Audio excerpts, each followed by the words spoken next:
Olá pessoal, tudo bem? Começa agora mais um episódio aqui no seu canal Geo e Contextos.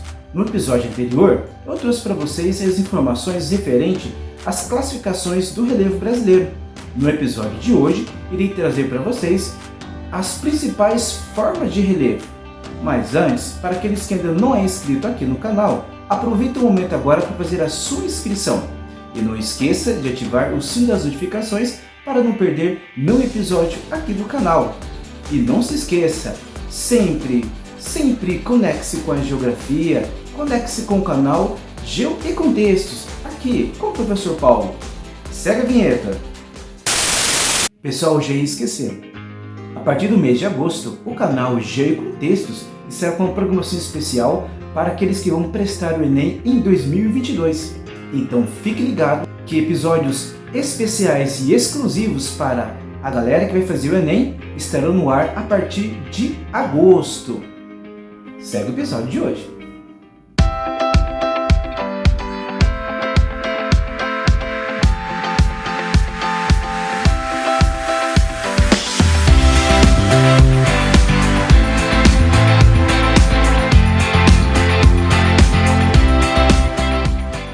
Bom, então de cara a gente pode discutir a questão do que são planícies, planaltos e depressões, tá?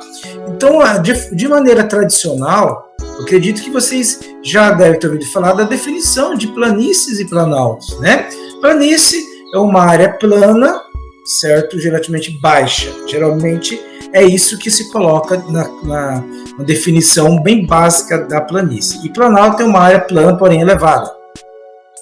Bom, tá errado isso? Não necessariamente, tá? Mas está incompleta. Por quê? Porque planície, necessariamente, ela não precisa estar totalmente plana, correto? Por exemplo, planície do Pantanal, planície amazônica, por exemplo, existe aí um certo declive que vai ser responsável pela circulação, mesmo que lenta, das águas, certo? Não deixa de ser uma planície, tá? Então, assim, para a gente dar uma definição mais concreta do contexto de planície, a gente temos que entender que a planície são, além de uma área relativamente plana e ao nível do mar, elas geralmente são áreas universalmente receptoras de sedimentos, certo? Por quê? Porque se elas são de planície, automaticamente esses sedimentos vêm de uma parte mais elevada. E a água, ao deslocar-se, ou seja, a água, no caso fluvial, ela vem trazendo, pelo trabalho do intemperismo físico, tá? Ela vem trazendo aí todos esses sedimentos que serão depositados nas áreas de planície, ou seja, nas áreas receptoras de sedimento. Correto? Então, a definição melhor de planície, além de ser uma área relativamente plana ao nível do mar, que são áreas universais de recebimento de sedimentos. São as planícies que vai se encontrar grandes depósitos sedimentares, seja dos minérios sedimentares, que são possíveis encontrar nesse tipo de estrutura, né? Como também são áreas onde os sedimentos vão se depositar, correto? Onde nós vamos encontrar ali depósitos de água, depósitos ali de carvão, são áreas de bacias sedimentares. Tá? Então esse rio ele vem se deslocando e vai chegar nessa área de depósito sedimentar. Tá? Então a definição bem clara e objetiva de planície é essa. O planalto são áreas, claro, elevadas, né? Tipo, em relação à planície, são áreas que estão bem acima do nível do mar, como o texto de vocês apresenta 300 metros, correto? Mas daí para mais. E são áreas que universalmente perdem sedimentos. Então se dizer que o planalto é uma área mais ou menos plana, porém elevada, bem acima do nível do mar. Tá certo também. Porém, é possível completar que são áreas que universalmente perdem sedimentos, que a água, o gelo, o vento vai agir, vai trabalhar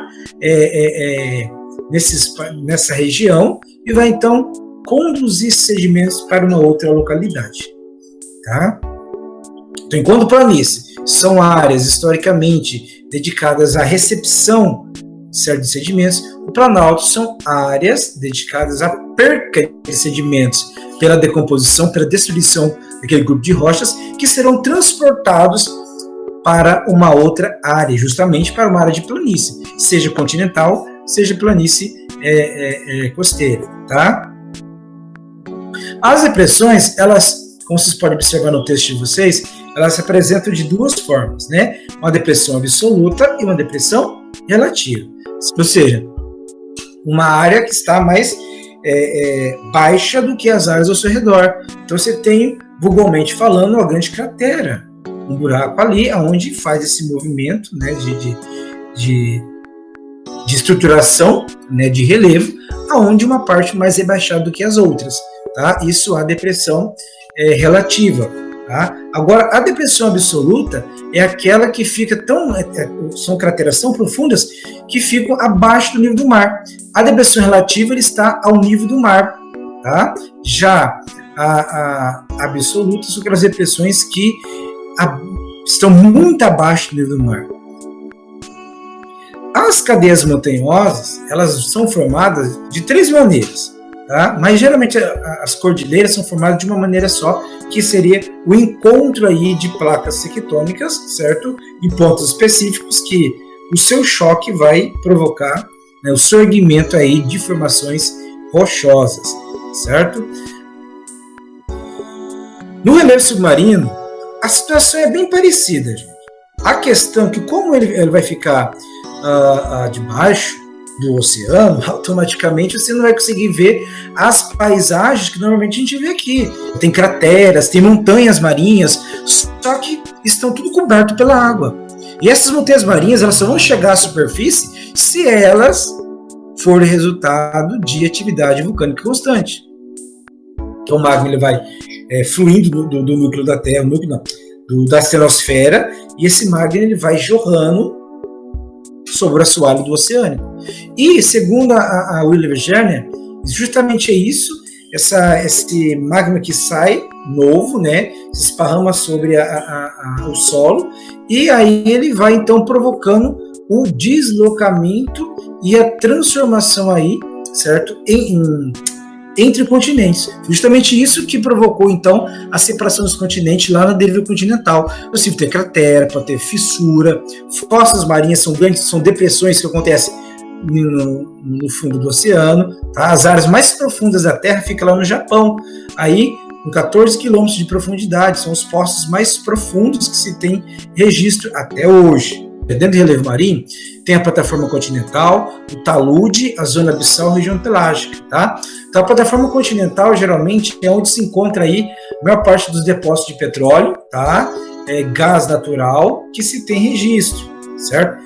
A talude continental é a parte que vai ficar, você tem lá a parte litorânea, certo?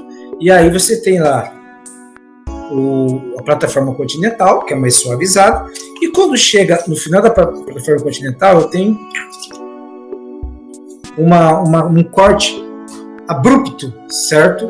Na estrutura desse relevo marinho, e esse corte abrupto é chamado de talude, que é uma parte que vai ficar bem na vertical, certo?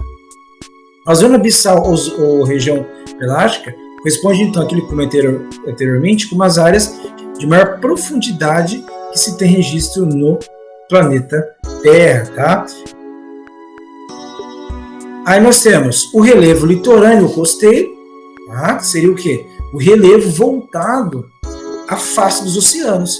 Então a gente pode analisar que no caso do relevo brasileiro é um relevo antigo, uma vez que nós tivemos poucas atividades geológicas e grande destaque durante muito tempo. Então, o que nós temos hoje são rochas desgastadas naturalmente pela ação do tempo. O principal agente de erosão deles seria a própria maresia, né? Ou seja, devido à proximidade ali, muitas rochas elas são comprometidas sua estrutura e dá início àquele processo lá de erosão física, quebrando e mais tarde dando origem aí a uma sequência física nesse contexto de relevo, né? Nesse contexto de entendimento do que é, tá? Essa área da superfície terrestre, dos continentes, certo? E por hoje, fico por aqui. Espero que você tenha gostado do episódio. E não se esqueça, sempre, mas sempre, conecte-se com a geografia, conecte-se com o canal Geo e Contextos, aqui com o Professor Paulo. Tchau, tchau!